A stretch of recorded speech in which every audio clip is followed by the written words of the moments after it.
Look at him, eating whatever he wants, never gaining a pound. While I'm stuck with the boring special and can't lose an ounce. How's your lunch, man? Amazing. Yours? So good. Oh, I'm so happy for you. Cool, buddy.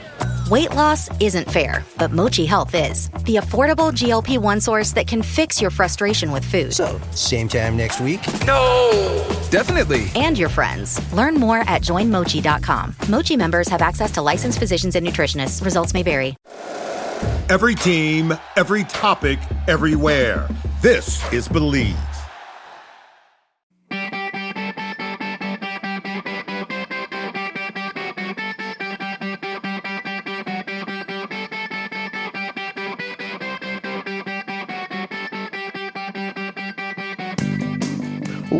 Welcome, everybody, to the Hockey Think Tank podcast, brought to you by Hockey Think Tank U, place for all passionate players, parents, and coaches to go to get a little bit of education and a little bit of inspiration regarding the greatest game on the planet. What an episode we have for you guys here today. We are bringing on Jeff's Mount Rushmore of strength coaches in hockey. We got a one Mike Boyle, a one Matt Nichol, one Brian Galivan, and a one Pat Galivan. Just four guys who are on the Mount Rushmore of hockey strength and conditioning coaches. And what an episode it was. Before we get over to these guys, one quick thing. I want to say thank you to everybody. Man, Hockey Think Tank University, Hockey Think Tank U has absolutely blown up. And just want to thank you guys for believing in what we do. And man, it was so cool to see the reception that we've gotten and how many people have signed up for it. So if you haven't yet, we'll put a link in the show notes, but go to htttu.thehockeythinktank.com. If you're not in there yet, just phenomenal hockey community to share ideas and a lot of really, really cool Hockey Think Tank exclusive stuff in there too. But hey, Vechs, let's bring in here the talent of the podcast. What's going on today, my man?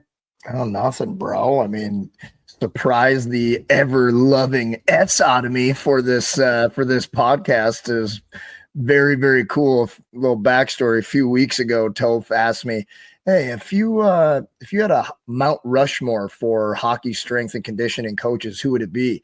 And this is like the type of things that we text each other all the time, talking about hockey. So I was just like, gave him, the list of guys who I thought, and he got almost all the guys on the list to come on the podcast, and surprised me for the big 4-0 now that I'm the same age bracket as Topher here, slowly dying as we get older. I'm old, you're young, you're good looking, I'm not very attractive.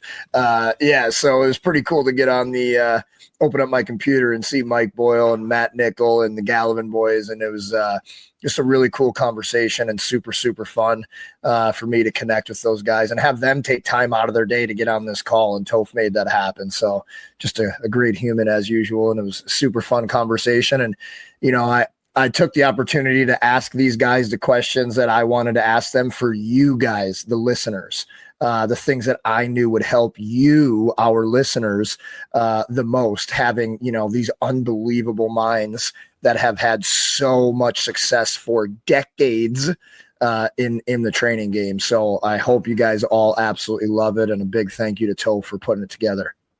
You bet, man. And I think I would say that the respect goes both ways. Those guys would not have said yes to this had they not had the respect for you. And I think you are probably on the Mount Rushmore for a lot of people as well. So very, very cool. And just to go along with that, so I've been traveling quite a bit over the past couple of weeks, and I swear to God, every single place I go, somebody has been trained by Jeff Lavecchio.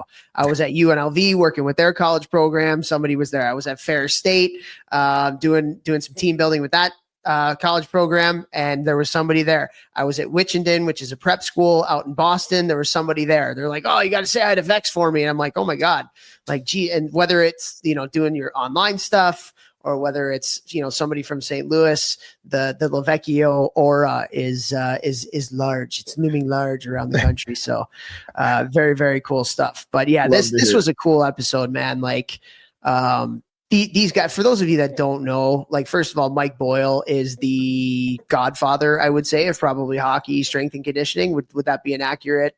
He was the OG.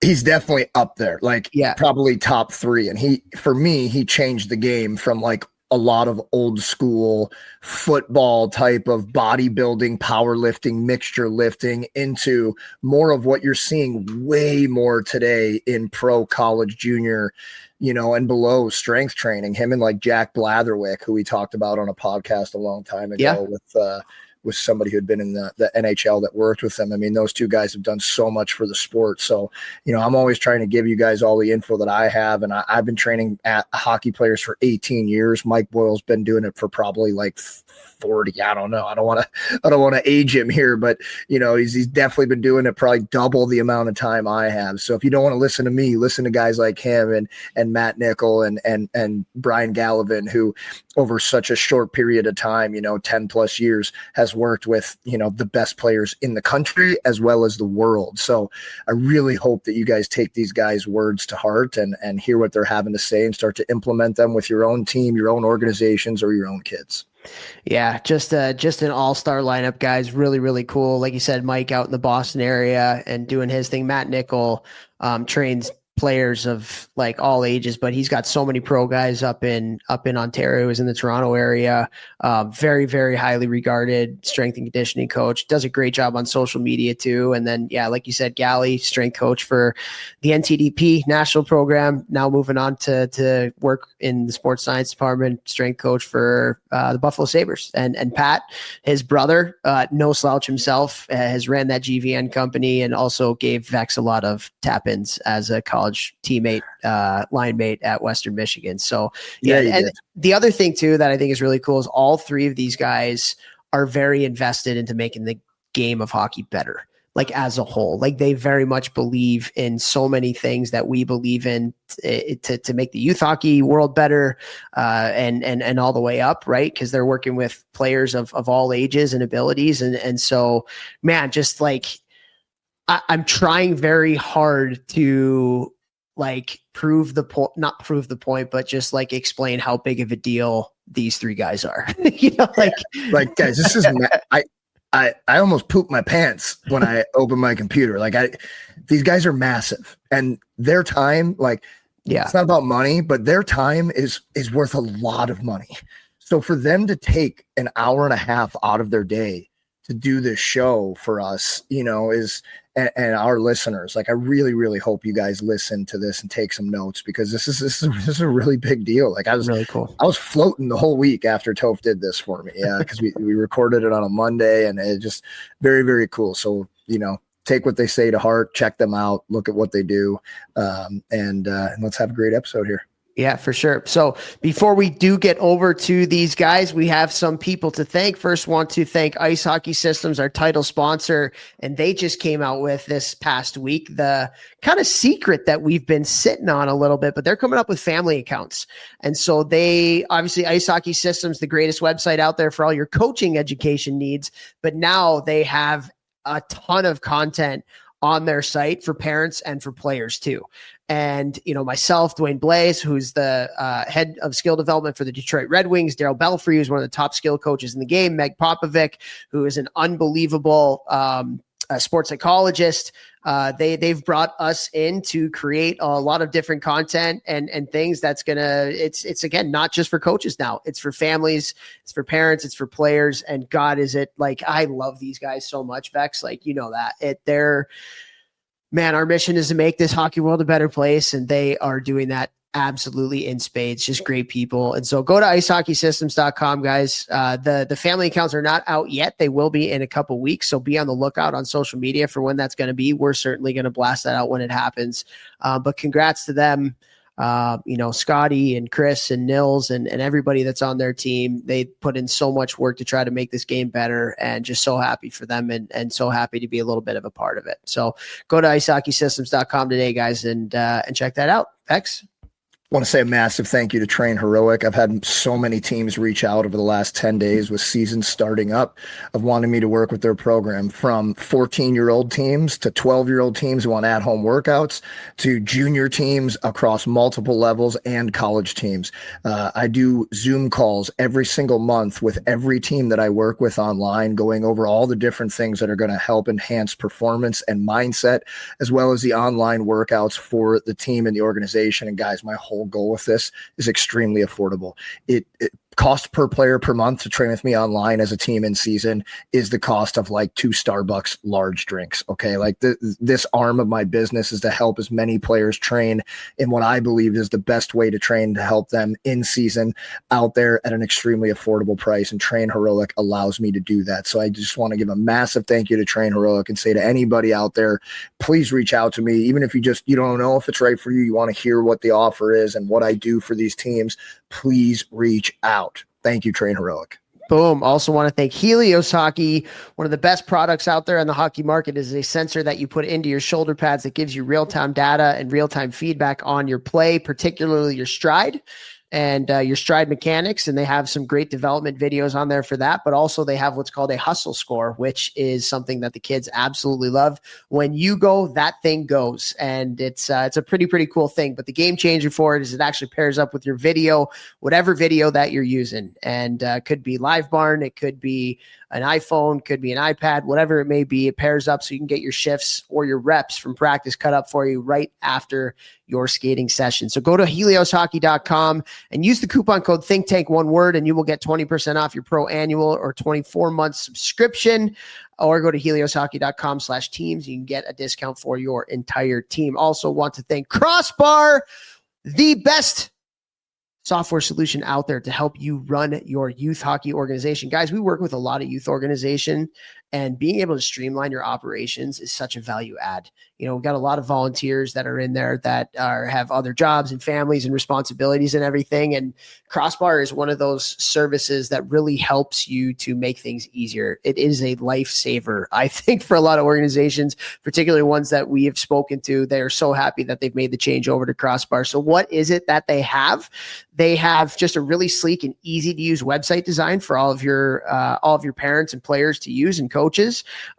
There's registration for everything from like your entire season to drop-ins, clinics, and lessons. Really easy to use club scheduler, 5-star communication app. They have things for financial reporting and volunteer and facility management. It's just really a one-stop shop to help you run your youth hockey organization. So go to crossbar.org today. Check that out. Unbelievable company as well. And thank you to all of our amazing listeners. We love you guys so much. So much. Actually, that's what I do with my daughters. When they go to bed every day, I say, how much does daddy love you? And they go, so. And it's like a game, like to see how many so's they can say. So much. And we would appreciate it so much if you can just interact with our podcast on your podcast app, whether it's leaving a rating or a review. If you can comment, if you can like it, follow us, whatever it may be, by interacting with your podcast apps. We're everywhere: Google Play, Apple Podcasts, Spotify, iTunes. So that just goes a long way to helping us spread the message, make the hockey world a better place. So we love you guys so much. Dude, like, I can't wait for you guys to listen to this episode. This is the Mount Rushmore of Jeffrey Lavecchio's strength and conditioning dudes. So without further ado, here we go with Mike Boyle, Matt Nichol, Brian Galivan, and Pat Galivan. What's up, everybody? Welcome to the Hockey Think Tank podcast. This is a special episode because I am 40 years young tomorrow, basically. And you guys who are on YouTube watching this, you'll see Toph, the man, the myth, the legend, best cousin ever, best podcast host ever, surprised me here a few weeks ago. Oh, my God, there's my old line mate, too. Let's go.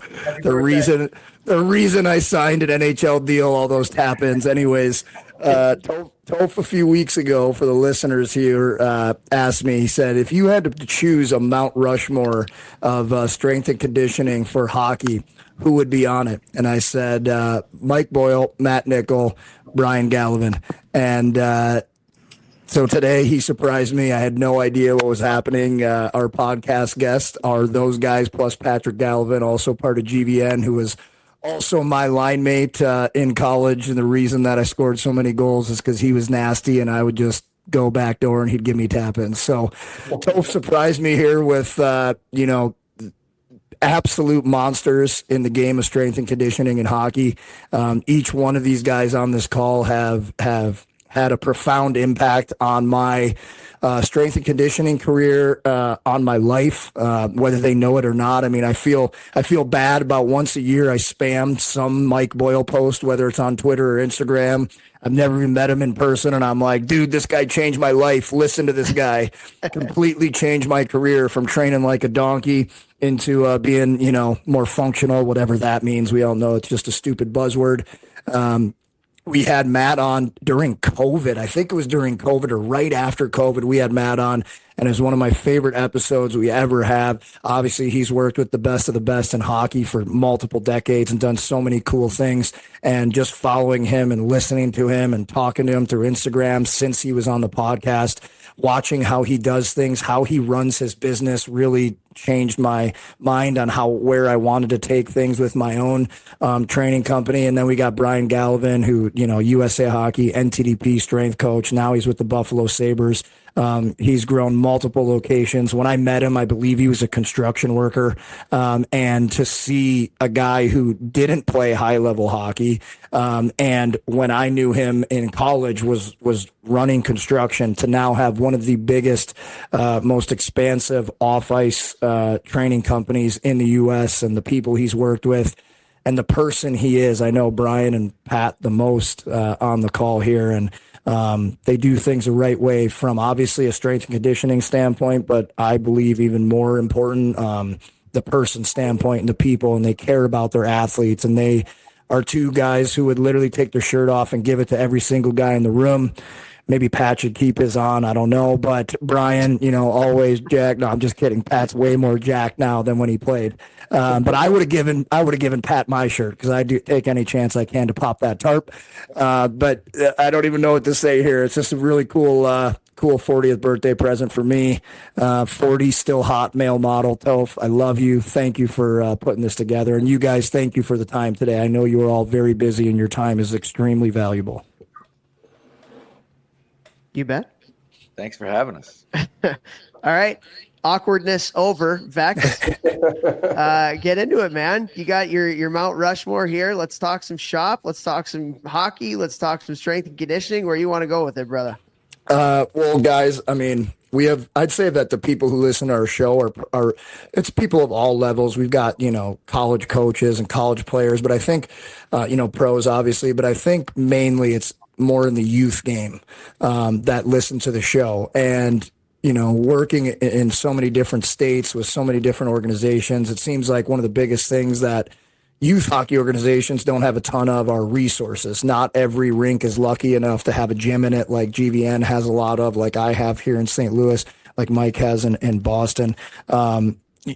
If you could give advice to the coaches listening, because we have a lot of coaches that listening to younger teams, what would you say some simple things are that they could do to be helping their players off the ice if they just have to do a quote unquote dry land or workout like in the lobby or outside of the rink? Some simple things that younger players could work on.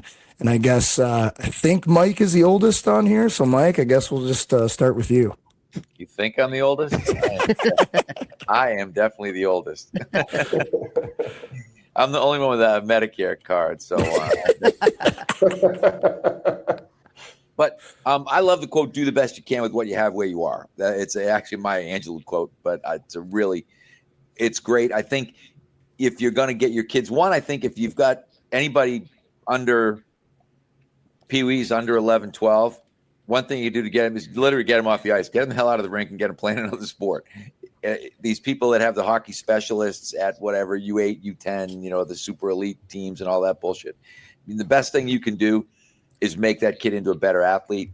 There's a really good book, interesting name. It's called I Hope You'll Be Very Happy, Lessons from a Lifetime in Lacrosse. It was written by a guy named Dom Starsia, who was a longtime Brown and UVA coach. But one of the things that he said, is a chapter in there. It's a whole bunch of letters that he wrote or letters that he wrote back to parents and things like that. But one of them is, can my kid play D1? He said, every time somebody asked me if my kid could play D1, I said, is he the best athlete at his school in another sport? He said, if he's not, he can't play Division I lacrosse. If he's not the best kid in the basketball team, if he's not the best kid in the football team, if he's not the best kid at something else, the soccer team, he's probably not going to be a Division I lacrosse kid. And I think we've lost the athleticism thing. We were kind of talking about that in the in the minutes before we unfroze you. And I think you end up in a situation where if you look at the great guys that you knew 10 years ago, 15 years ago, they were great athletes. They were not specialists. And now we've got all these parents who are specializing their kids. So the number one thing I would say is if they're under 11, don't even worry about any of the off-ice stuff. Get them the heck out of the rink and get them playing something else. Absolutely love that. I'll quick story here, Pat. So Pat was a recruited walk-on to Western Michigan, and I remember, and he played a good amount his freshman year, not as much, didn't get as much opportunity as he would in his second, third, and fourth year when coach really gave him an opportunity. But I remember after our freshman year, there was probably about 20 guys that went to our rec center at Western Michigan, and we played a pickup game of basketball. Gally was a twig back then. Like he's strong and he's tough, very tough human being. But like, you know, guys who like love the weight room, like me or like Claxon or Chris Frank, like if you put us next to Gally, you'd be like, what's that guy? The water boy? No offense, Gally, love you. He got on the basketball court and he made every guy in the team look like a donkey. And I honestly think that day on, like I looked at Pat differently, but I don't know what it was. That change, I was like, whoa, because he's so good on the ice. And I know he hasn't put up a ton of points yet in his freshman year, but that was more, he just wasn't getting the opportunity. From that day on, and he worked really hard that freshman year in the gym, and he definitely got stronger. But I mean, he led the CCHA in points his senior year. He had, you know, however many his sophomore year. They wound up giving him a scholarship after his sophomore or freshman year because he played well in his sophomore year. He kept getting more money. And it was like, I remember watching after that pickup basketball game, and I was like, Gally's so good on the ice, but he's weak off the ice.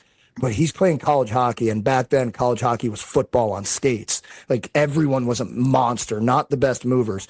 And he could just like glide through guys and see things and move differently. And he would do this one shot that I've never seen anybody do. And I taught it to everyone in St. Louis when I would come home after, where he would skate to one side. He would leave the puck. He's right-handed, but he would leave the puck out behind him and shoot it while he was skating this way. And he would score every time. And it wasn't like because he was good at hockey. It was because it was athletic and he could move.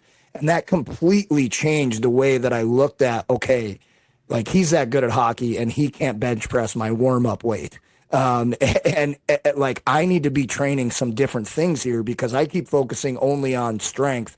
And look what he's doing. And like, he's way weaker than I, and the gym, I'll say it again. He's way weaker than I. No, I'm just kidding. You got some pretty skinny legs there. So I wouldn't. Hey, shots fired. Hey, you said calves. You don't skate with your calves, bro. You need to do calves. All right. Calves are irrelevant. But it could, like that right there, I was like, wow, like I need to be working way more on my athleticism than only my strength, which is what we did a lot back then. So I totally agree, Mike. Matt, how about you? Young teams at the rink, things that you think coaches can do that could help them move the needle, whether it's in the immediate or things that are setting the foundation for the future. Yeah, I mean, probably this is going to be a consistent comment. Is I'm going to agree with Mike most of the time. I think even if I don't, I'm probably just wise to do that. But I think in this case I do, and I think it's funny. I always find it humorous or a little bit sad. Like parents will sign kids up for these dryland, speed, agility, quickness places, and they go and stand in line to run through pylons or run through ladders. Like I mean, I played probably like everybody here. I played every sport that I could play in elementary school and high school, and you could be, as long as you can get on a team, whether it's lacrosse or for me, it was basketball. You're doing that at a high level and you're doing real agility, not cone drills. You're reacting to something, an actual stimulus, whether it's a ball, a man, a person, for free. You're not paying to go somewhere to do that. And this, again, like everybody on this call, I run a business that sells, that sells our time and sells our facility for the use. So I think I always find it funny when guys like you, Jeff, or, Brian and Mike, we only make money if you come to the gym. So if we're telling you not to do that, or if we only make money running, like it would be so easy to run summer hockey programs. Like I'm sure you have such a following now, Jeff. You could just roll something out, get some other kid to do it for you, slap your branding on it, and you'll kill it. But you don't do that, right? There's got to be a reason for that. And I'd like to go back to Mike, and I find this interesting. I see now, and again, this is from a comment from a non-hockey guy. I've been working in hockey for 30 years now with NHL players, but I didn't grow up playing hockey. I see the level of skill that these young guys have now is unbelievable. The things that they can do. We've got 14, 15-year-old kids that can do things with a puck that a 10-year NHL player can't do. But I see these same kids now who are going to the gym more, training more, doing all this stuff more than they ever did before. But when we do things like push-ups, chin-ups, sit-ups, basic calisthenics, things like that, these kids are worse than the kids that I worked with 30 years ago who didn't have access to all the latest and greatest of training equipment and supplements and private code. They didn't have that. So I don't know. We've definitely lost some element of raw athleticism there through all the programming, I think. I'm not sure. I love that. How about you, Brian and Pat? Yeah, I mean, I think that obviously agree with both Mike and Matt. I mean, you're telling that story about Pat. Like, I just remember growing up. I mean, we played everything. Like, there was a rec center across the street from our house, and you played every sport. You played soccer, you played flag football, you played what else? They have basketball. Like, we lived right off the west side of Chicago, so the basketball skills came from alley games, But even it's just interesting. Like, those don't exist anymore. Like I live in Plymouth, Michigan. We love the area, but like, there isn't one of those close to us where it's $5 to join Field Center's team, and play and be exposed to all these other sports. And I get asked that question by parents all the time, like, especially from like the youth hockey organizations here, like CompuWare in Michigan. Like, I've had, dozens, and I tell them all the exact same thing Matt said, like, get out of the gym. Like, you don't need to be in here. Like,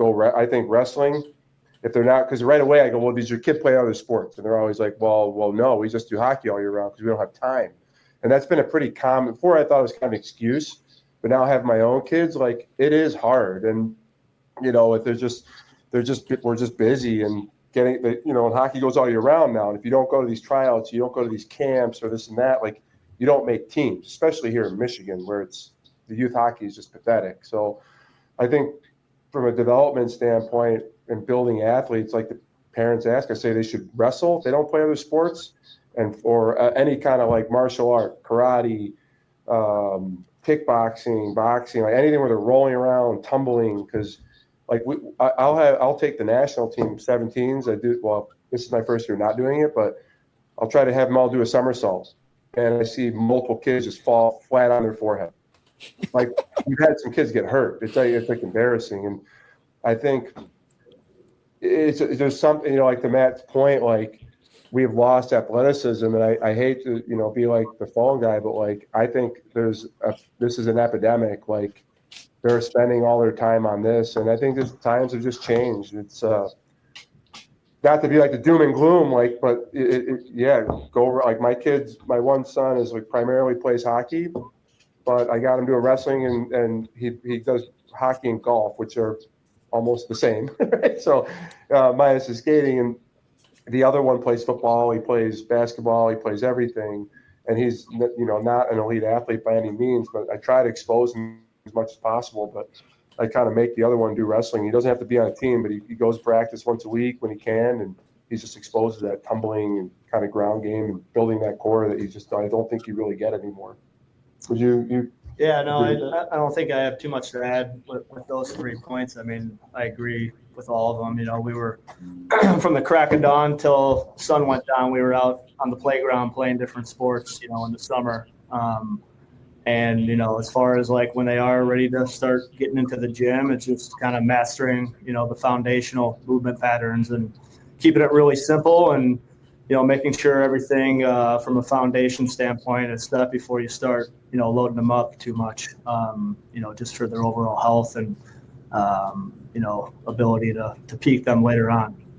Yeah, I always tell people, and I say it on our podcast all the time, like, I don't care what sport your family likes and you think your kids might play. Like, same as Brian, I'm always like, I think gymnastics, even if it's a boy, once a week, and if a lot of parents give me pushback and they're like, he's not going to want to go to gymnastics. I'm like, he's 5, he doesn't know what gymnastics is. Don't call it team jumping training, you know, like you can call it whatever you want. You don't gotta call it Amazing golf ball whacker guy, right? Yeah. I mean, like I said, like ninja warrior, gymnastics, jujitsu, wrestling. I think basketball, because of like it's so similar to hockey in the way that you kind of like gamify it with picking and rolling and playing with your eyes up and agility. I think that one really translates. And literally, I go back to Gally and thinking about how he moved on that basketball court in the rec center. Oh my God, 21 years ago now, and how I was just like, that's how he moves on the ice the same way. I cannot move on the ice that way. I also can't dribble a basketball and chew gum at the same time. So I started dribbling basketballs as part of my warm-up every single day, dribbling 2 basketballs, 3 basketballs, you know, running, stopping, different things. And I became a hockey player, and I looked like an idiot while doing it, you know, when I was first few years pro. But I was like always thinking about Gally and his athleticism. And I know I was chirping him in the beginning, but like literally a lot of my thought processes came from watching Gally and how good of an athlete he was, and how I saw the things that he could do off the ice translate to on the ice. And the things that I was doing off the ice weren't translating as much as I thought they should have on the ice, which is why I started. And then I read Mike's book here, Advances in Functional Strength Training, which completely changed the way that I trained. It changed my life. It's how I started my training company and differentiated myself in the training space in St. Louis. And why I have the company I have now is more of an athleticism base to how I lift weights even. And I just think it's so important. But Gally, I know you have daughters. Does your daughter play hockey? No, but this conversation got me thinking. She was a gymnast and a dancer, and you know, she'll come down to the gym and hop into the workout sometimes, and you know, unfortunately, when I compare her to the other, you know, hockey players her age, as far as like an athleticism standpoint, jumping, you know, even doing the dynamic warm up, like it's, you know, flexibility, mobility, like it's pretty amazing to see the difference. And I think that's just a testament to, you know, exposing a wide variety of movement and athletics to the kids at an early age, when it's really important to get the exposure at an early age, because the neuroplasticity and the ability to pick up and learn new movements and coordination is at its highest point, right? When you're later in life, when you were your age, you know, trying to pick up dribbling a basketball, like you're probably not going to get as much transfer as you would as if you started it from a really young age. So that's part of the reason why you want to start early with that stuff. Love it. Love it.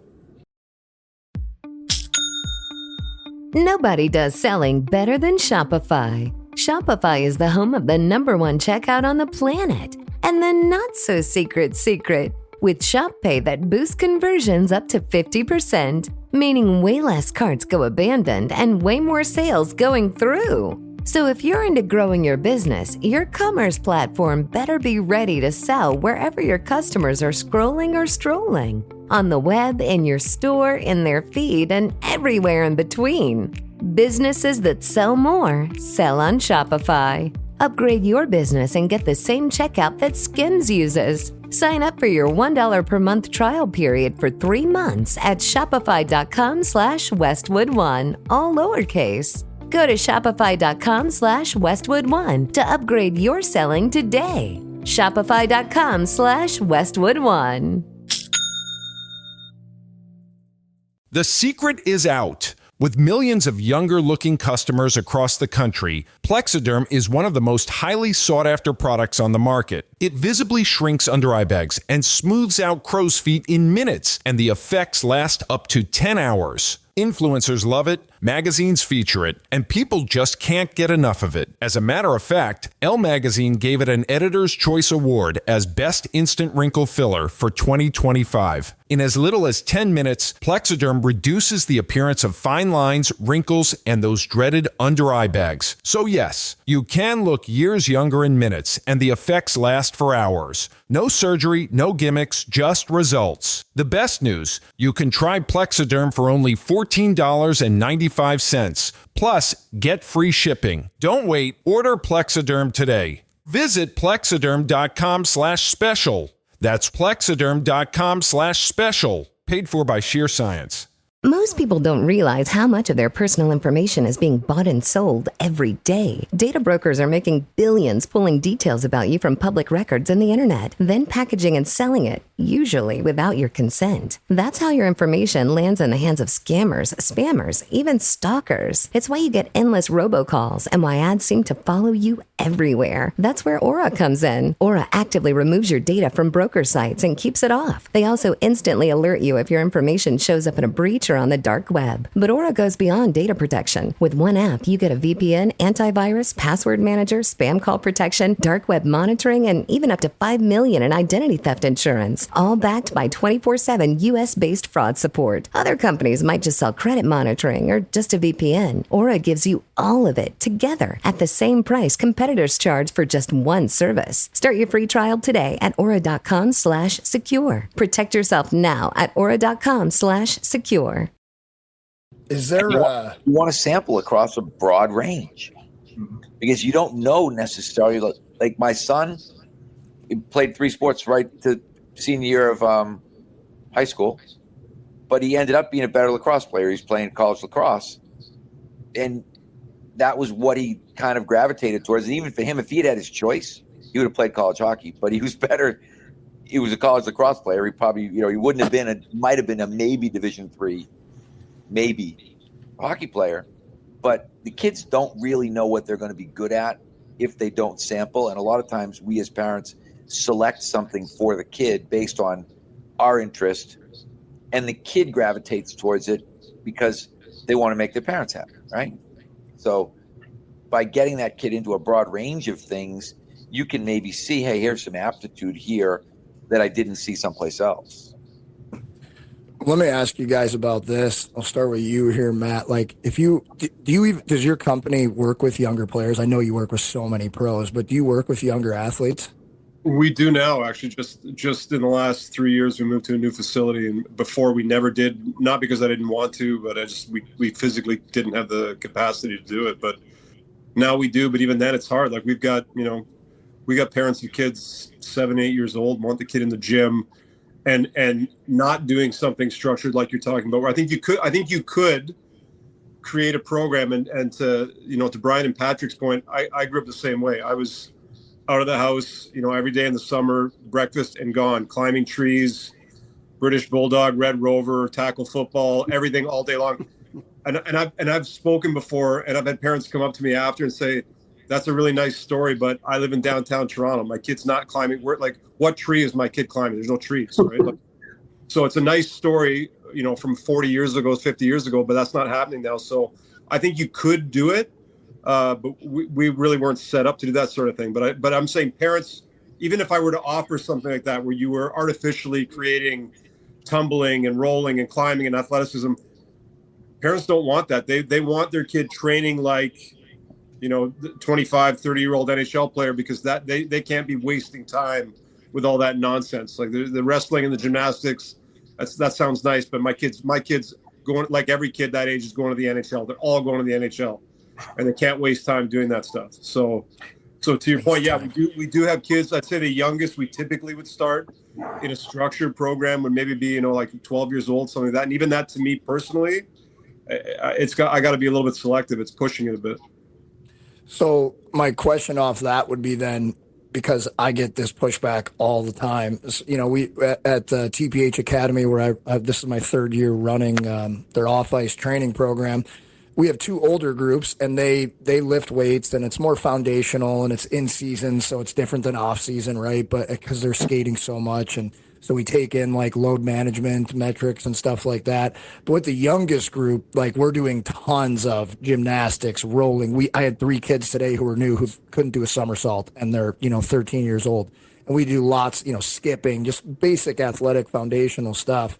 And even after explaining my philosophies and how many athletes I've trained over the last 17 going on 18 years, there's still parents of the young kids who want them getting under a bar and back squatting and lifting and doing all this stuff. And I'm like, no, that's not what we do here. Like, and this is why. And they try to go around me and like subvert me and talk to the owner of the company. And he's like, no, I trained with Jeff. I believe in what Jeff does. We're doing it this way. And they still want to do it. Do you guys have any advice for coaches out there who get pushback on this type of thing. And like, is there anything that you've ever said to a parent that made them go, oh, okay, I get it now? Or are we just forever going to be beating our head against a brick wall here? I would say this, honestly, like someone, I don't know who mentioned that. It's a really great word, neuroplasticity. I think you could make a very plausible argument that there is no danger at any age for kids lifting weights if it's done properly. So to me, it's not about the danger anymore. It's about the best use of time. Like there's such a small window of trainability for coordination and rhythm and timing and speed and proprioception. I believe anybody can get better at any age. I don't want to make it sound, again, like doom and gloom, but once you're 16, 17, 18, or Jeff, you're a good example. At your age, when you were, when you woke up to this idea of Patrick and how athletic he was and all the things that he could do, you worked your ass off to get better. And I'm sure you did improve, but not nearly as much as you could have improved if you would have started that stuff when you were 8, 9, 10, right? Right. I think strength and for especially conditioning, those are the easiest. I mean, maybe not easy, but they're the least complicated things to improve, and they're the most improvable. You can save that stuff for the end. And I know lots of guys, and Mike has been around a lot longer, he can speak to it, who didn't buy into weight training or didn't pick it up. Guys like Patrick, maybe, until much, much later, and it's fine. It all works out fine. If you don't have the rhythm, the balance, the timing, the coordination, the proprioception, the hockey IQ, the tactical and technical abilities like mesh together, it ain't going to happen when you're 17 or 18. It's just too late for that. So to me, it's the bigger return on your investment. You can get a much better return on that investment if you spend it in those early years doing that. I like that you just threw in tactical with technical too, because something that I've noticed doing this now, especially the last 5 years, and I think a major part of it is the phone, and there's no rec centers where kids can go play all different sports at all times, is the more that you're playing different sports, like Mike has said, and everybody on the podcast, and doing these other things, moving, rolling, crawling, all these things. I create games all the time in the gym where, we're working on some type of athletic skill, and I try to gamify it so there's a competition aspect to it, because I think that is a very, very important piece for players who want to be elite at anything. And the ones who didn't do this stuff when they were younger, tactically, when they're moving, you can see it takes them longer to think, because there's so much spatial awareness, coordination, neuroplasticity. There's so many of these things that they've never worked on when they're coming to me from, another trainer, and all they've done is lift weights. And I've gotten made fun of, when I started putting out my Twitter, and then I got Instagram, this guy's having his guys do cartwheels and somersaults, and they're playing handball but all these things, there's a reason behind it. And it's wild when new guys come to the gym that look jacked. And if I had them get under a bar and lift something, they do really good. But then you put them into some type of game that's gamified with sports, and they have to think quickly, and there's all these moving pieces. They are way slower. They think slower, which makes them move slower, which makes them less powerful.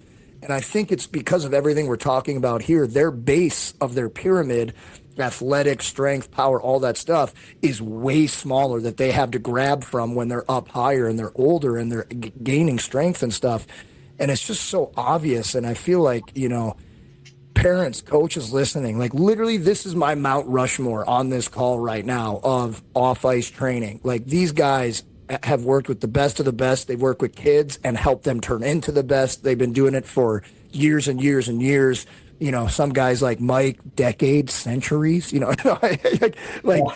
please listen to these people. It changed my career. It changed my life, and it's I really want people to listen to these freaking guys more. And if you don't follow Mike Boyle on Twitter, follow him.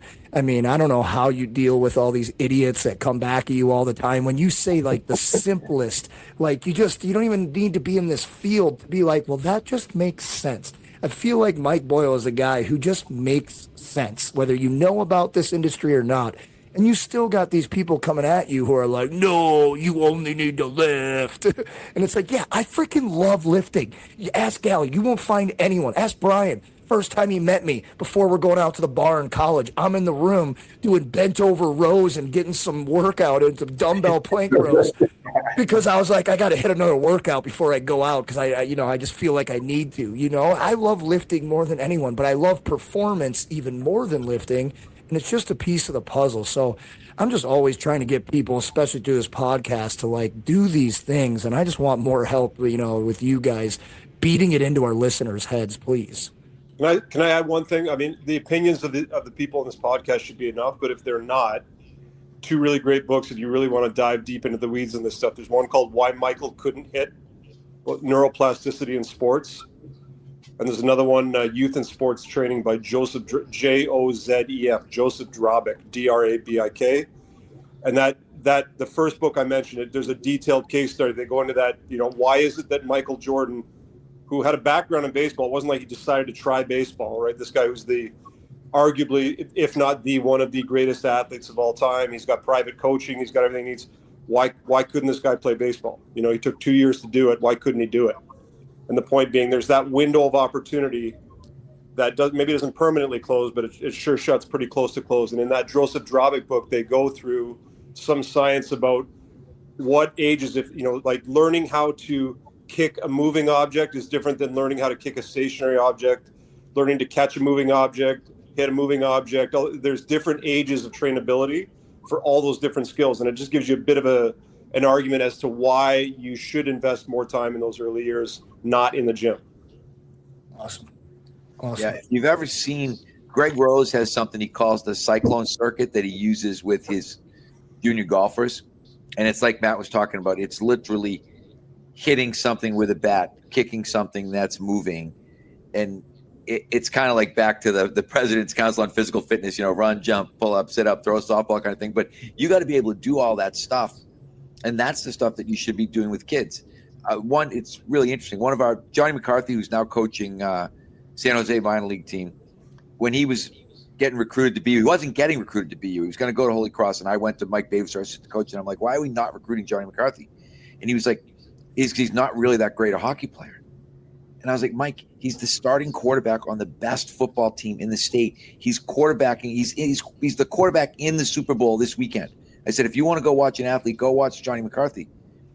And he's kind of looking at me and he's like, yeah, but he plays in the Catholic Conference. He plays 20 games a year. I'm like, Mike, he leads Catholic Conference in scoring every year. I said, he literally throws his football bag down at his house. He puts his hockey stuff on. He goes, he plays 20 hockey games. He leads the league in scoring. And then he starts playing football again. I said, how can we not? So we end up recruiting him. And he's a 4-year starter for us, captain of our national championship team, goes on and plays, in the NHL, AHL. Now he's an AHL coach. He'll probably be an NHL head coach at some point down the line. But just great athlete. And we were talking about it. And I looked at Mike. I said, Mike, give me one kid on our team right now, can be a senior, who you think can go and start for St. John's as quarterback tomorrow and win that game. And he looked at me, he goes, I don't got anybody. I said, exactly. How are we not going to recruit that kid? And we're talking, that kid's 17, 18 years old at that point in time. But we're missing out on athletes, and we miss out on athletes all the time because we're focusing in on these specialists too soon. Yeah, and it's like the parents listening, like what he's saying there is if what was his name? John, is that what you said?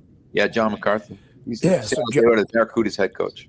Okay, so like John finishes hockey and he doesn't go into spring league. He goes into playing football or a different sport. And so while the kids who are immediately going to skills coaches 3 days a week and they're skating all summer, yes, in the short term, they're probably going to look better because after football season, guess what?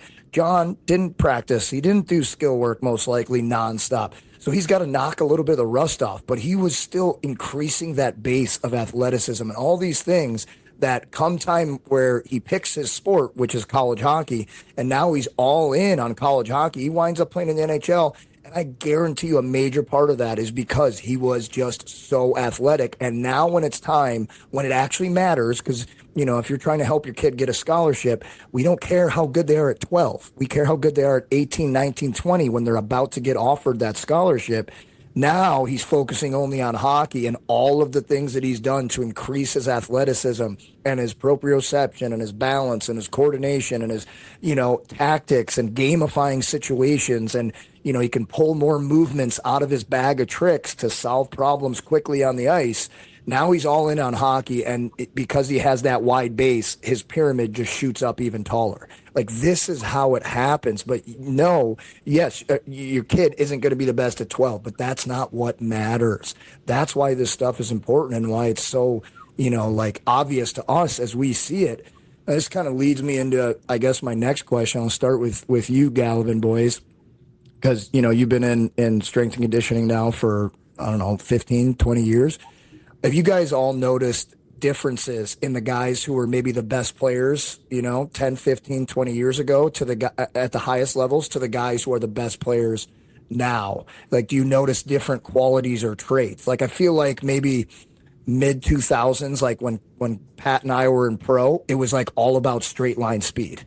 And then very quickly the game changed when the rules changed, and it was like, oh, agility is probably more important than just your absolute top speed, because how often are you actually hitting that in a real game? So, like, Gallies, we'll start with you. Is there anything that you've seen, qualities that the best players possess now versus, I don't know, 20 years ago? I mean, for hockey specifically, like for me, I kind of had a little bit of an aha moment last year watching 40 camp for NTDP, where there was two players. They're both from Chicago, and I'm obviously biased. I want all the Chicago players to make the team. But I asked our head scout, I was like, what's the difference here with the two? Like, how do you pick this team? Like, everybody's so good. Like, 40 camp is a really cool thing to watch now, because just everybody's nasty. And he had a really good way of explaining it. He was like, there's 12 guys we have to pick. There's just 12 that they're out there. He's like, just watch. And he started pointing a couple of them out. And he goes, everybody else is kind of how we want to build the team. But he's like, there's that, I guess, between 10 and 15, they're just better athletes than everyone else. Just like subjectively, like forget testing and force plates and all the stuff we're doing for 2 days right now with the team that's here. Like, and I was watching, and, I'm just a strength coach. Like, I don't see the game the way you see it or Pat sees it, but like, I could see those 10, 12 guys for the first time. I was like, man, like, and of that 12, I don't know if this totally answers your question to like what we were looking for 10, 20 years ago, but of the 12, there's 2 or 3 that are going to play in the NHL. And that's the best of the best of the best kids for the United States of America. Like, it's pretty crazy. Like, that's how I think 28% of our players play at least one 65-game season in the NHL. It just kind of dawned on me, like, how much money all these parents are wasting. Because, like, in the end, like, Pat played a lot of sports, but like between, Pat, my brother, our other brother, John, and I, like, John, our youngest brother, was the best athlete of the three of us. I was probably the strongest of the three of us, but like overall, from what he had in his brain to his genetics, like, he was just better than the two of us when it came to the professional level. And I think it was just better. He was just born with better genetics, but like his brain matched all of that. It wasn't like our brother John was a sick athlete. Like, you give him a skateboard, he could do it. Rollerblades, he could do it. Like ping pong, golf, like whatever. But when it came to like the compete side in sport, he just wasn't the same, and I don't know. I'm probably rambling a little bit here, but like, I don't know if what we were looking for back then is the same what we're looking for now. But I do know now, like, if the specialization thing, at least for hockey, like, is working a little bit. Like the skill level, the match point, it's off the charts. Like, the things they can do now. I don't know if all that translates to wins or a career, though. I think that's something like. We train a kid here who's in the he's an AHL player. I mean, he's probably the most skilled player on the planet of Earth right now. He is insanely the stuff he can do with a puck, but like, can't break the NHL. Like, if you look at the teams that are winning Stanley Cup, like, they're big and they're strong and they're fast and they're kind of more well-rounded, right? Like, they can do that stuff in hard areas. And I don't know. I don't know. I would probably lean on Matt and Mike more, like what we were looking for back then versus now. But I do know now, like, the level of talent in hockey is off the charts. But it's not translating to winning at the NHL level. That's for sure. when you say you could subjectively see the guys that he was talking about that are the 12 best and like then the best of the best, like watching them on the ice, is there anything that sticks out in your mind? Like these two guys who are the top of the top, like they are so good at blank when they're on the ice. Like what is the blank? Well, number one is their compete level is crazy, right? And their compete level matches the talent. So the number one thing, like physically, they can do is skate. There's no more guys with knee knock that are getting past 40 camp. Like everybody can skate that makes it here. And I think on that mixed, paired with just how well they're able to play in corners and explode out of corners and just move dynamically, versus some guys, like you said, those like straight line players where they can't explode out of turns the same way, but some of those kids, when you test them in the gym, like they're some of the lowest guys on the force plate, but they can skate like off the charts. So it's, we're pretty fortunate. I think our testing process is pretty thorough now. Like we can identify who the best athlete is, objectively as well. So every year when we give our talk, I remember my first year doing this with NTDP, it was like they were asking me all these questions like, well, what's this kid going to be like in 10 years? I'm like, I have no idea. Like, what do you mean? What's he going to be like in 10 years? Like, I don't know. He doesn't have hair on his armpits yet, but like he's really fast, So I think the whole point of our testing is like to look for those one or two. And I am proud to say we have helped a couple guys make NTDP that were not very good at hockey, like from a points perspective or hockey IQ, but they were by far the best athletes. I've pounded my fist on the table at least once a year. Like we got to have this kid. Like he's the best athlete here. And it didn't work. Like one of them didn't get drafted. So he was still terrible. But he could do things like that no one else could do. And he's probably one of the few players that would play professionally in something else. So like not all of our best players could play pro in another sport. Like Zach Werenski walks in here, like he could play football, but like Cole Caulfield's probably not going to be able to do that. But the one thing they both have that's really similar is like their just athleticism is off the charts. It's crazy. Anything? I'd like to add one thing that I think it ties your last question in with this one is that we try to at least once a week, we get out of the gym and do something different. We play basketball, we play squash, we go on the sand and do like, sand movement drills, and then some volleyball. As a part of our warm up, we'll play spike ball. We'll play, kind of like a European handball. We call trash ball, this kind of stuff. And it's funny. If you went through the gym, if you went through the top 5 in each of the major lifts, we track everything. We record everything we do. Some of our best players are also the best at chin-ups, but not all of them. Some of the best players are also the best at squat, but not all of them. But every time we play those games, it's uncanny how often, when it comes down to it's like a 2v2 situation or a 1v1 situation, it's those best players that are still standing at the end because they have that competitiveness, and they do move like athletes. And maybe they're not technically great basketball or squash or volleyball, but they're going to find a way to win in that sport. And it's uncanny how often that's the case, that those best players are the ones that are also winning when we play those fun games. And we could, you could put out agility ladders and cones. I mean, you guys, you're a super enthusiastic, motivating guy, Jeff, and you could probably get guys to do it. I know for me, if I put a bunch of cones and pylons and ladders out and said, okay, we're going to do this for an hour, my NHL guys would just leave. They just wouldn't do it. But we play any of those games, guys will die. They will lay out for a spike ball, like for a match point on a spike ball. They will dive head first across the net, full contact, like killing themselves to win. The best guys do. That's one thing for sure.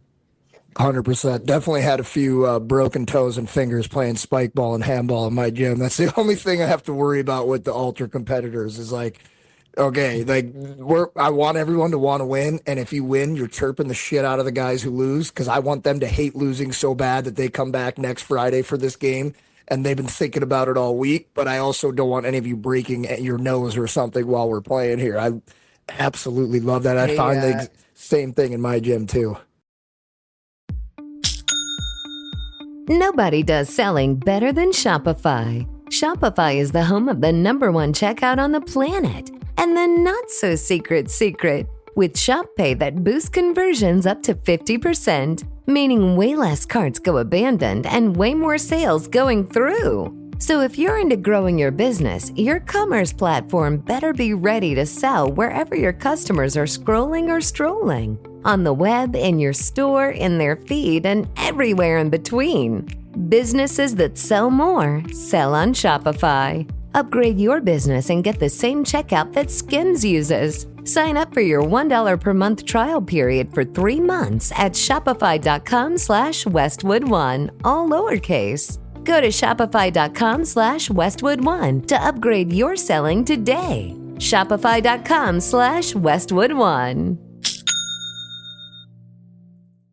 The secret is out. With millions of younger-looking customers across the country, Plexiderm is one of the most highly sought-after products on the market. It visibly shrinks under-eye bags and smooths out crow's feet in minutes, and the effects last up to 10 hours. Influencers love it, magazines feature it, and people just can't get enough of it. As a matter of fact, Elle Magazine gave it an Editor's Choice Award as Best Instant Wrinkle Filler for 2025. In as little as 10 minutes, Plexiderm reduces the appearance of fine lines, wrinkles, and those dreaded under-eye bags. So yes, you can look years younger in minutes, and the effects last for hours. No surgery, no gimmicks, just results. The best news, you can try Plexiderm for only $14.95. Plus, get free shipping. Don't wait. Order Plexiderm today. Visit plexiderm.com/special.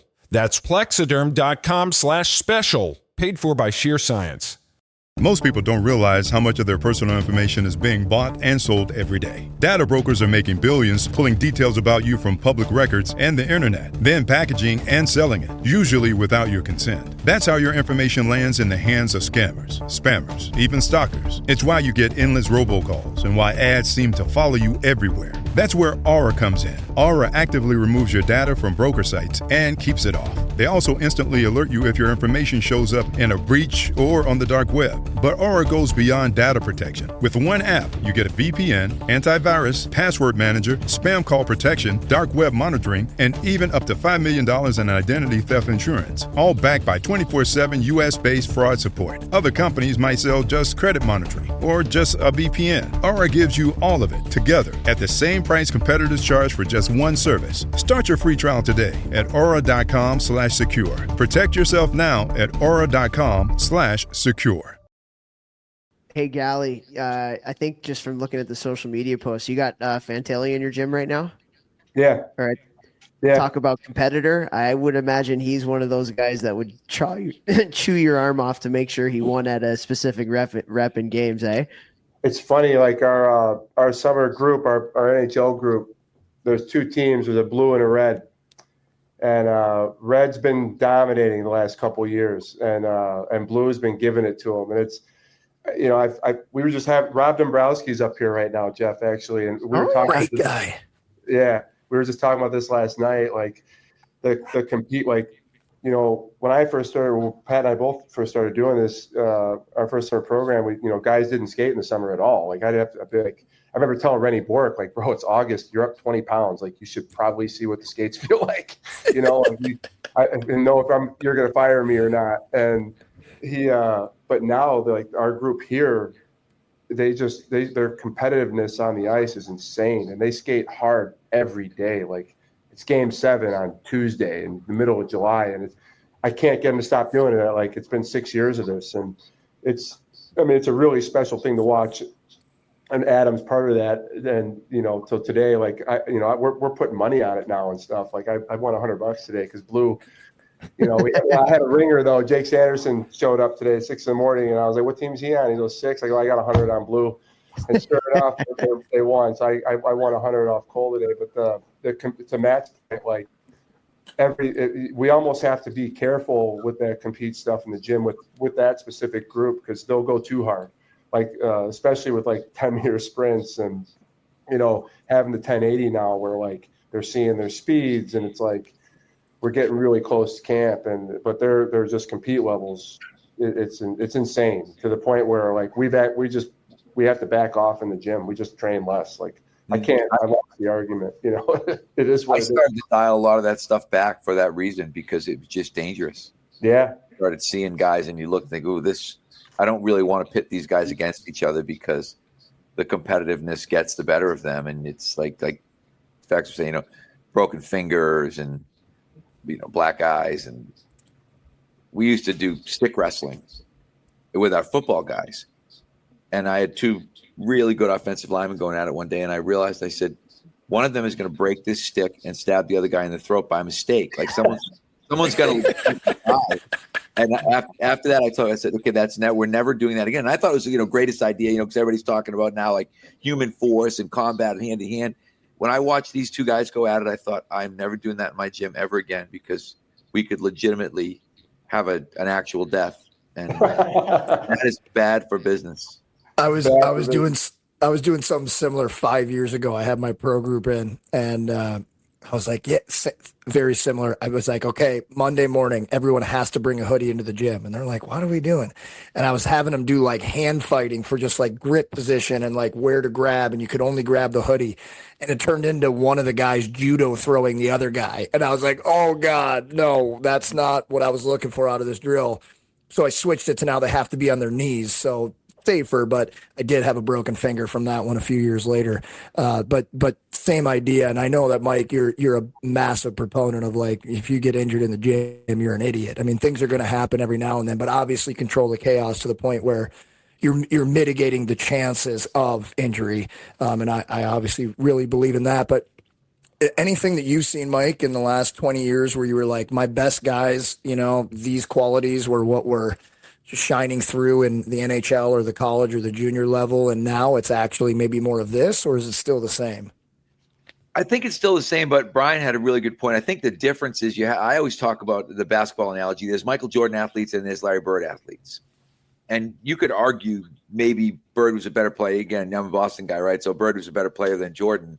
But if you look at athletically, I used to watch Larry Bird sometimes, and he'd lay the ball up on a layup instead of dunking it at 6'8". Because he really wasn't a super explosive jumper, and it wasn't that easy for him to get a dunk off. Whereas you look at Jordan going from the foul line, you know, and being able to crush it. And I think we haven't figured out how to quantify the Larry Bird athlete in any sport yet. It's really easy to look at. Like I used to always tell the NHL guys, hey, just evaluate the guy, you know, evaluate his skill level, then look at his vertical jump, and then draft. Because if you got a guy you think his skill level is really high and he can jump high, he's probably got a chance to be good. I said, that guy, we had a kid, I won't say his name, but we had a kid one time show up who was supposed to be a top 4 pick, and he had a 20-inch vertical. And I remember saying to a couple of guys that I knew, I was like, do not draft this kid. He cannot play in the NHL with a 20-inch vertical. He cannot get from A to B. And he didn't. He was a minor league guy. He went 4th overall, never got out of the American Hockey League. So I do think there's something about the athleticism part, but then there's Adam Oates, same thing. I remember playing pickup basketball with Adam Oates, and he was not good at basketball, but he was really good at passing a basketball. It was like uncanny. He passed a basketball like he did a hockey puck. And he couldn't really shoot, but he had that ability. He was seeing things, you know, and it was the same way in a hockey game. He was seeing stuff, talk about tap-ins. I mean, he made 30 goal scorers out of a bunch of guys who the next time they were on a line with somebody else, they got 10 goals. And in the NHL, they got 30 playing with him because he was just laying pucks on people's sticks where they literally, all you had to do is leave your stick there and it would go in the net. But he wasn't a super athlete when you looked at him. Wasn't really big, wasn't really strong, didn't really like to lift weights. But just his like Larry Bird-esque ability to see what everybody else wasn't seeing. And it's interesting. One of my lacrosse friends was evaluating soccer, and one of the things that he talked about was number of head turns is something they evaluate in soccer. So in a game, they're looking and thinking, how much scanning does that guy do? And that's a really good quantifier of how the guy sees the game. And I thought, wow, that's an amazing quality when you start looking at a guy and trying to figure out what makes this guy, because we would have those guys at BU all the time where it was like, this guy's 5'8", he's 160, he's not super explosive, but he's really good at hockey. And then we'd have other guys who were the opposite, 6'2" and 220 and could go like hell straight ahead, and they were pretty good at hockey. So I think we're still not there yet on that piece of how do we define that guy and figure out what makes that guy that guy. Yeah, it's so hard. I think if they quantified how many times I looked up during a game, the answer would have been 1.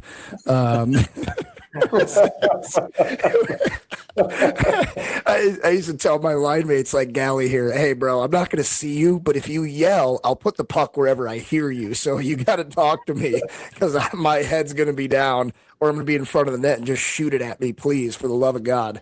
I'll take one any way I can get it, off my skate, off my butt cheek. Don't care. Still selling hard. We've had you guys on here for 50 minutes. And again, you guys are the best of the best in the hockey world here. And I literally cannot thank you all enough for taking time out of your day here. I guess if I could finish with one more thing, because I always want to give value to the coaches and the players and the parents listening. If you were going to give some advice to, like, let's say like early teenage players, each one of you, if you're going to give advice to them and their parents of things that are going to help them move the needle with players that you've worked with, that you've seen, of things that have worked well, what would that be? Gally, why don't we start with you guys? Yeah, I mean, I would say, I know it's hard. That's a hard question. That is a tough question. I don't know why I'm starting off. Yeah, I think, a young 12, 13-year-old kid trying to find his way in sports or hockey or the game or whatever, like, you want to make sure that you're keeping it fun and light and, just put a big emphasis on hard work. That's kind of the way I approach it with my kids is, I try to stay away from praising them for how talented they are, or, how good looking they are, just like their father. But, I try to reward them for the hard work in it. Cause, I think, if they see that the praise is going to come from hard work, from working hard, that it's going to carry over to, whatever they do in life. And I think, it's going to pay off a lot in the long run. That's awesome. Yeah, I think for me, with being a father now of 2 kids, like I probably haven't coached my kids to a fault, and like maybe probably should have spent a little more time doing some of that stuff with them.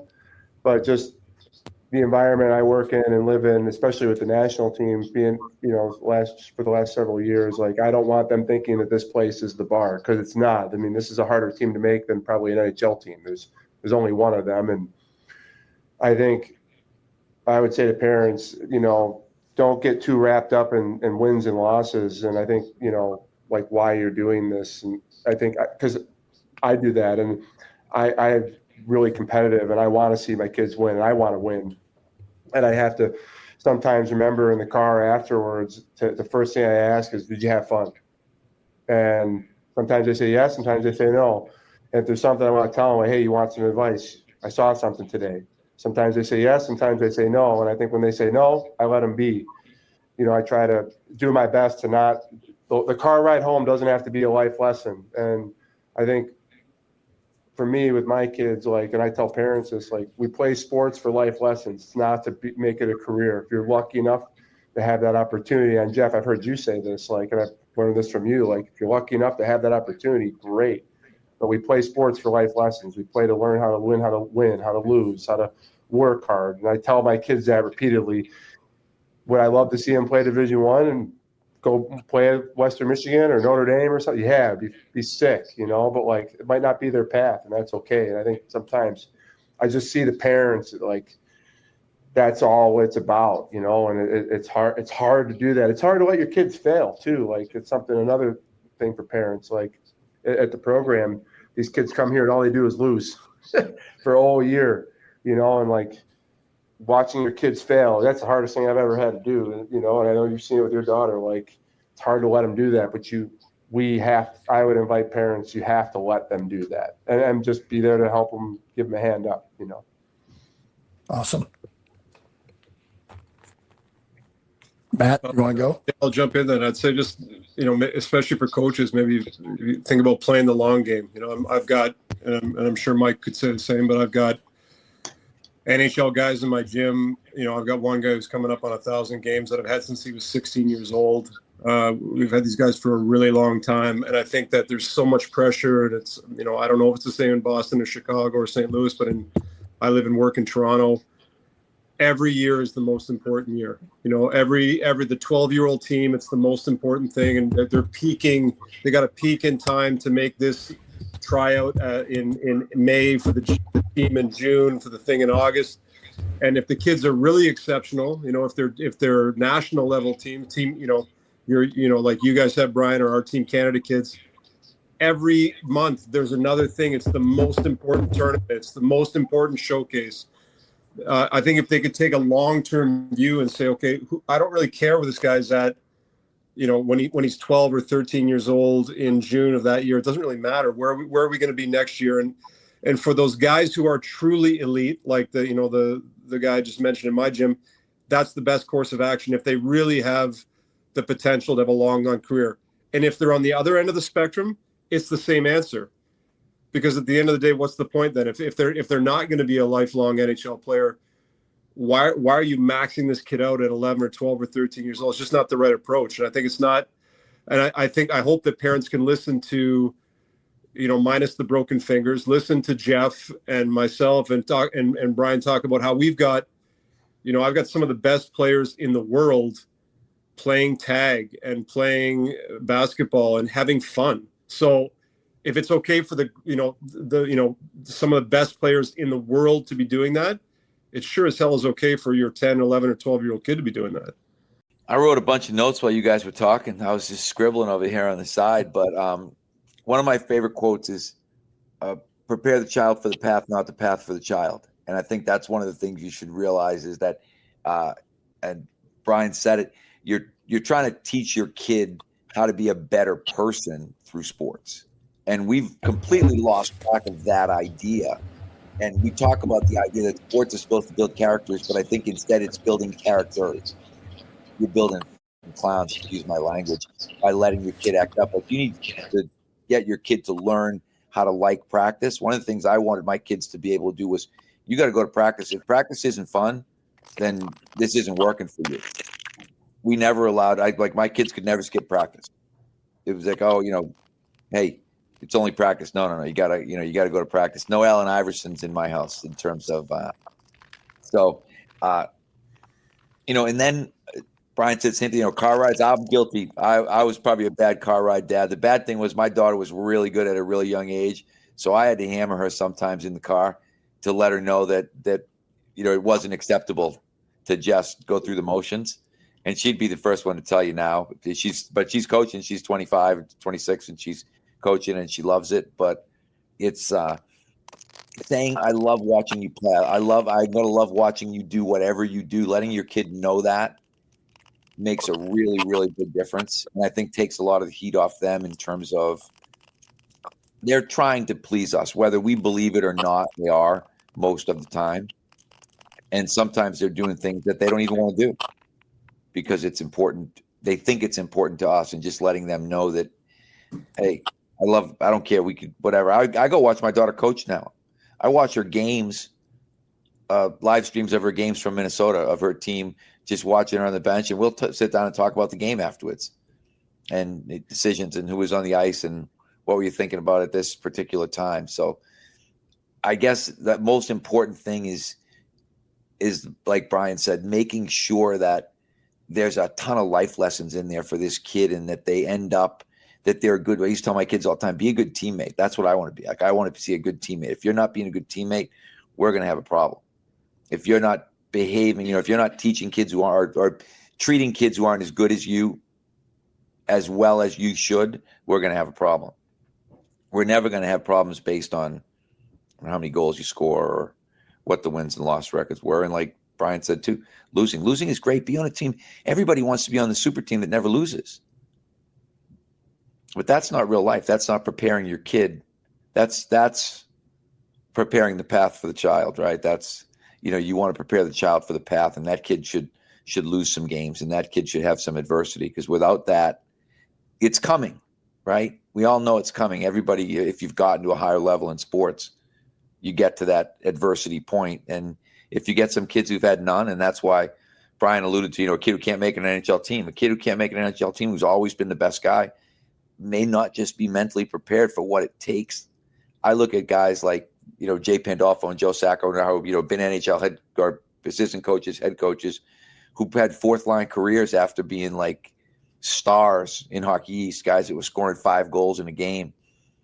But the people that can make those switches are the ones I think who succeed long-term life-wise.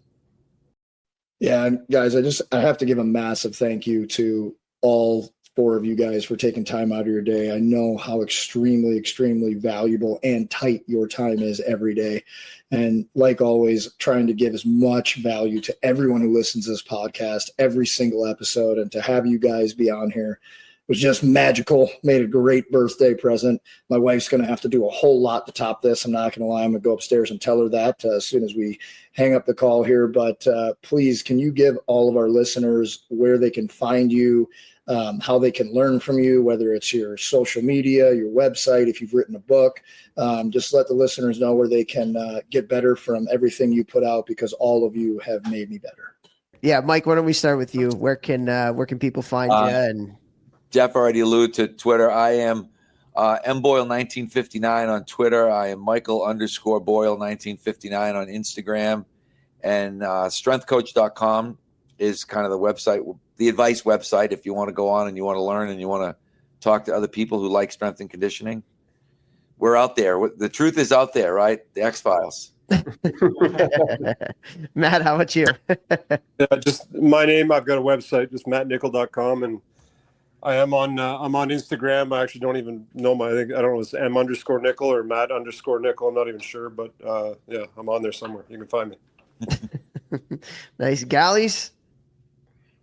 We're just GVA Performance, man. That's it. We both have Instagrams because we're not allowed to post anymore because we've me personally spelled some things wrong. So we got kicked off. So I have Brian Galivan and then Pat Galivan and then GVA Performance. Love it. Thanks, guys. Matt's Matt_Nichol. I just looked him up, and he does have a blue check mark. So, well, guys, thank you so much. Thanks for bearing with my technical difficulties here. I pick things up and put them down for a living. I don't use computers. So again, man, everybody, thank you so much. Everybody listening, first of all, Toph is a great man. I know you all know that. Join Hockey Think Tank U. Sweet plug for us, for Toph. And follow these guys because, I'm not kidding you. All these guys have had a major impact on my hockey career. And, Mike and Matt, never even met them. Both of them have had a major impact on my life post-hockey. They're great people. They put out tons of awesome free info. So if you like getting better, follow them, and you will. Everybody, thanks for listening. I'm going to stay hot into my 40th year. Happy birthday, Jeff. Happy birthday, Jeff. Happy birthday, bud. thanks, guys. Thanks, guys.